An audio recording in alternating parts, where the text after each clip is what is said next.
Hi guys, Dorothy here, Professional Astrologer. Today I'm going to talk to you about the week of April 29th, and that includes Saturn going retrograde and the new moon in Taurus. All right, and for you folks who have never seen me before, this is a general forecast. I am not typically one who talks about world and global events. I will tell you what's going on energetically, so through the astrology definitions, so you're able to just apply it to your own personal life. All right, we have a lot to talk about, so don't go anywhere. I'll be right back.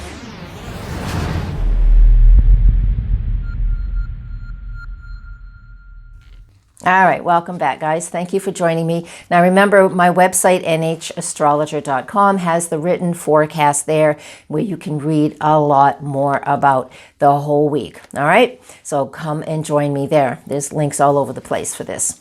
Now, let's get started with April 29th. We do have the moon in Pisces on Monday and Tuesday. I'll group that in just a minute. The main news is Saturn is retrograde now. So with Saturn retrograde, there is a lot of information out there that is always so negative about Saturn. Saturn, yes, he brings up our fear. He brings up unconscious patterns, old history. It is defined as being cold and difficult and restricted and authority figures. And yeah, it is all of that. But many things that a lot of people don't add in is it's about being strong in who you are. It's about self-awareness. It's about facing your fears and recognizing what they are, so then you can succeed and move through them. So this is what we can do during the retrograde of Saturn. Now this week it might feel a little difficult to make any headway because the planet is not moving at all. It's pretty much stationary even though it's officially retrograde. Just because of its distance from here, it doesn't look like it's moving that far. So after we get past this week or so, we're going to be able to use the Saturn retrograde energy to face fears, step away from old and bad habits and patterns so we can feel successful. We can use this energy for self-awareness, all right? Positive stuff does come out of Saturn. It helps you to feel like the authority that you are at whatever it is that you do. So let's take this time while it's retrograde, Saturn is retrograde till September, to work on those things and get away from the fear of what's going on. Turn your TV off because there's going to be a lot of people screaming and talking about all these things that bring up fear in us. So know your own place in the world and you can feel very successful and strong in that. And that's what we have going on. And this is beginning now with Saturn. I'm a fan, I can't say I'm a fan of Saturn, but I am because I have so many things in my chart that's Capricorn and Saturn in Capricorn and midheaven moon. It's just a lot going on for me. I have always worked hard at what I do, and have I had to get over fears of public speaking, fears of talking to you guys, telling you what I think and feel, all of those things. Yes, I've gone through them, but I've moved through my fears and I've become successful at what I do, and you can too. I'm pretty sure of it. If you need information about that in your own personal chart, you know how to reach me from my website. So let's move on to what the moon is doing. So on Monday and Tuesday, the moon is in Pisces, making all the aspects she's making. But generally speaking, what it helps us to do is to smooth over the rough edges. That Pisces wants us to blur the edges. It's a little bit foggy, and we can do that for ourselves because sometimes life is rough and we do need to smooth over the edges. So positive ways of doing this is through meditation, through music, taking a shower, getting into the bath, walking near the water, and any of those things. Some people will drink too much and just kind of detach by using drugs and alcohol. But if that's not an option for you, again, those other things are. So take your time to smooth over the rough edges if you're feeling that. And that is also part of what Monday and Tuesday is all about. So we're moving on to Wednesday, but I'm also going to include Thursday and Friday because Mercury is in Aries. And while Mercury is in Aries making the aspects that he's making, this has everything to do with speaking up and taking charge where we need to take charge. Mercury in Aries speaks up, speaks the truth. You know exactly where you stand when somebody is using this Mercury in Aries. Very, very direct. and the aspects that it's making is amplifying this even more. We also have the moon entering the sign of Aries at 6:24 a.m. East Coast time.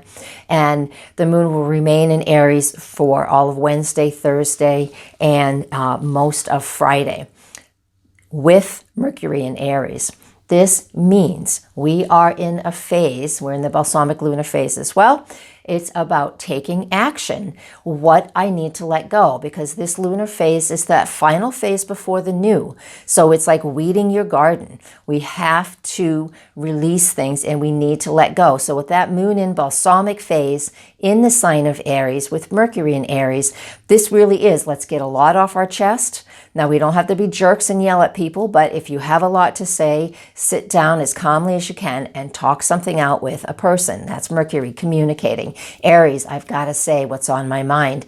I can't think it through anymore. If you have to write things down and burn it, do that. This is an opportunity, Wednesday, Thursday, Friday, while that moon is in Aries, in that balsamic lunar phase, to really let go of the things we are thinking about and we need to get off our chest. Fantastic way to use this energy. Take action. Now, moving on to the moon in Taurus. The moon enters the sign of Taurus at 4:18 on Friday, May 3rd, still in that balsamic lunar phase. So 4:18 p.m. until the moon is new at 6:45 p.m. on Saturday. So we have 24, 25, 26 hours of the moon in Taurus, but not new yet in that balsamic lunar phase. Use it this way, or however you can apply this to your life. It is like being outside in the garden. Right now, at least here in New England, we still haven't planted much yet. You have to weed. You need to weed and clean things out. That's the moon in Taurus in that balsamic lunar phase. We've got to get the garden ready by taking things out that don't belong there anymore. When we have that new moon on Saturday, it is an opportunity to plant new seeds, whatever it is that you want to do, because this new moon, right smack in the middle of Taurus, has everything to do with setting new goals based on your values. And the thing is, since we've had this balsamic phase for over 24 hours with the moon in Taurus, you really take an opportunity Friday night to really see what your values are. Sit down and just say, do I really need this? How do I feel about this? Is this something that's important for me? Because when we have the new moon Saturday night and into Sunday, we have these beautiful opportunities to really start to dig in and plant some goals based on what our new value system feels like. This doesn't mean we're changing our whole system. It just means that something that is very important to you is going through a change right now, and address it and honor that and spend time with this moon in its exalted sign. So Saturday night into Sunday, spend some time working with this for yourself. Get out into nature, take the headsets off, get out into nature, walk, run, jog, whatever you want to do, and just allow yourself to be in the present moment and see what comes to you. If we can quiet ourselves down, this is some of the most important things that we can do with this new moon in Taurus, because we want to hear and we want to know what it is that is important for us to set into motion for whatever is next in your life. All right? Yeah, I know. I'm going to end with that, because Sunday, I just want us to continue moving forward with that new moon energy. There are some other things going on for Sunday, and you can come to my website and read the forecast word for word. Thank you very much, guys. Blessings. Namaste.